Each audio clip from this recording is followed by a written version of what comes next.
Vamos a seguir analizando los escenarios Shale con foco especial en Vaca Muerta. En el video previo yo mencioné algunos de los factores que hacen que lo califiquemos como escenario no convencional y analizamos en detalle la sobrepresión, que es característica de prácticamente todas las rocas madres, y dijimos que había dos opciones. La sobrepresión era el resultado de sencillamente la carga litostática que comprimía los fluidos dentro de la roca poco permeable y por lo tanto capaz de conservar la presión que se ejerce sobre ella en los fluidos. O el segundo origen era por craqueo, rotura química de enlaces, que lleva a el crecimiento en volumen de la materia orgánica a medida que se van cortando enlaces moleculares, o al aumento de presión si el volumen no puede crecer dentro del confinamiento en que está. Y dije que había una diferencia notable entre los dos. En un caso, el agua y el petróleo levantan presión simultáneamente, en el primer caso. En el segundo caso, primero levanta presión el petróleo y el agua puede o no acompañar al petróleo durante su incremento de presión.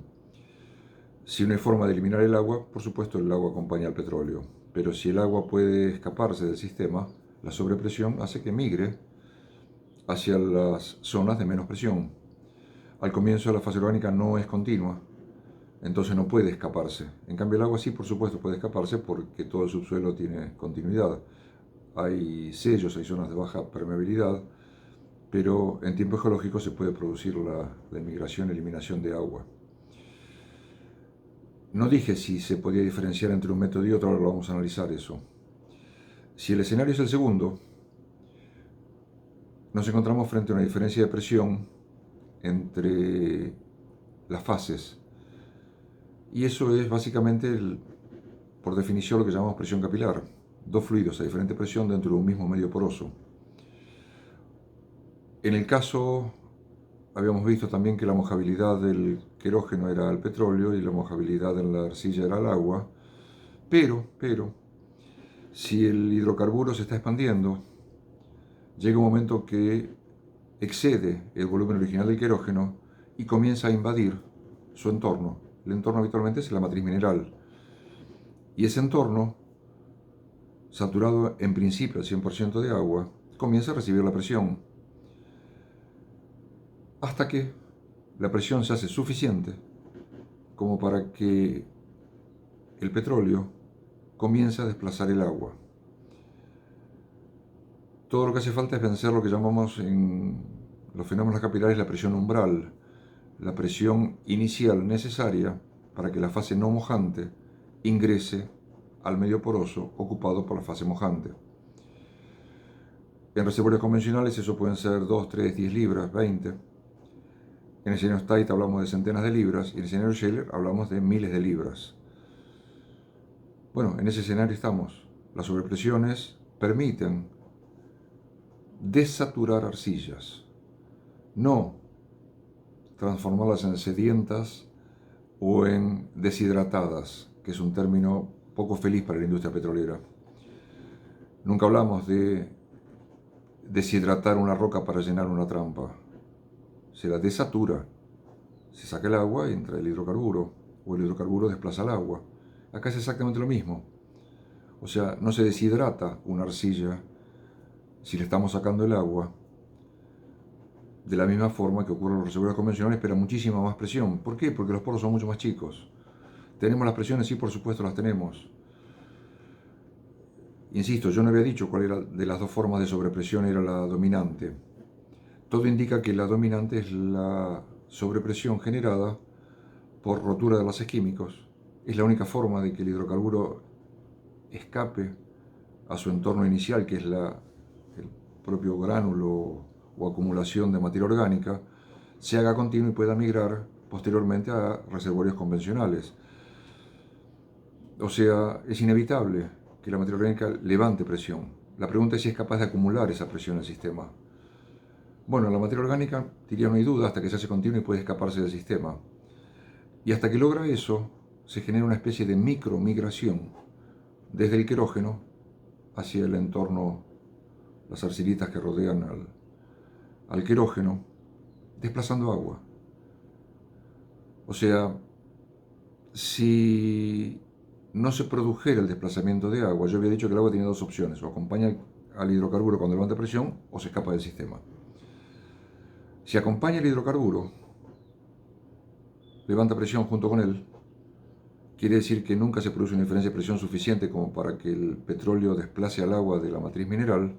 Por lo tanto, el petróleo tampoco puede escaparse del sistema, y en ese caso no tendríamos una roca generadora, tendríamos una roca con una sobrepresión fenomenal, capaz de romperse incluso en función de la sobrepresión que levanta, pero no una roca generadora de un flujo continuo de petróleo.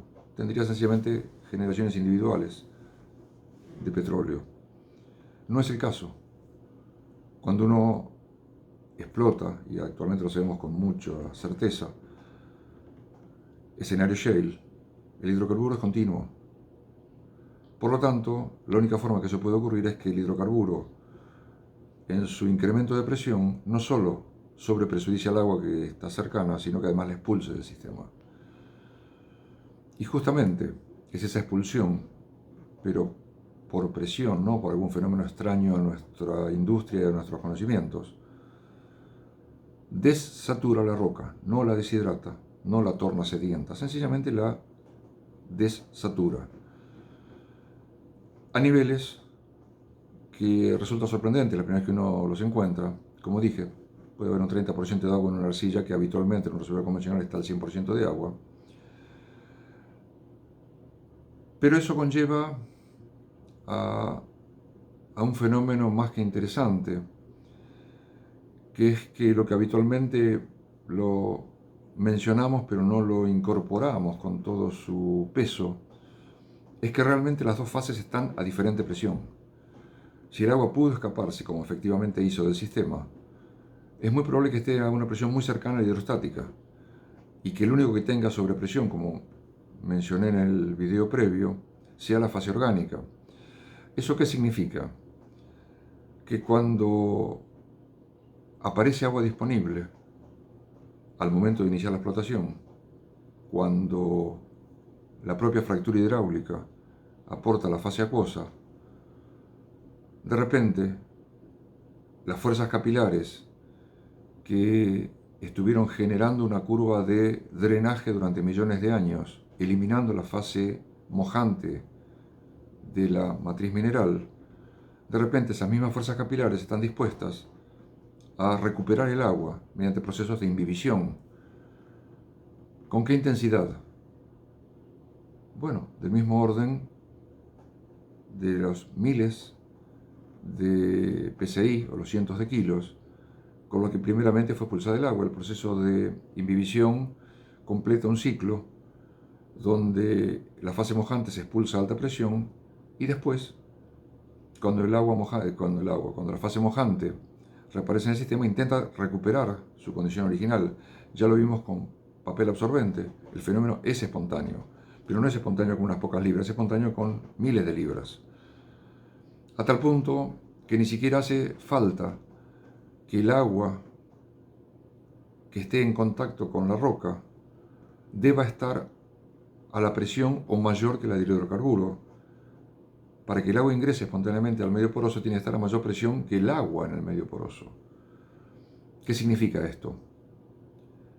Que si el hidrocarburo está a 9.000 libras y el agua está a 6.000 libras, si en la fractura tuviéramos agua a 7.000 libras, podrían estar ocurriendo dos fenómenos en simultáneo. Saliendo petróleo de la matriz mineral orgánica a la presión de 9.000 libras por encima de la presión del agua disponible, y a su vez el agua estar entrando al medio poroso porque está más presión fuera del medio poroso que dentro del medio poroso. Entonces, en esta pequeña charla hemos visto que el escenario más probable es que realmente la sobrepresión derive decididamente de los fenómenos de craqueo orgánico, que las aparentes anomalías de baja saturación de agua en las arcillas sencillamente es un fenómeno de desplazamiento capilar, y ya nos habilita el siguiente análisis, que es qué ocurre durante la fractura y cómo se justifican las aparentes anomalías durante el flowback. Eso lo tratamos en un próximo video.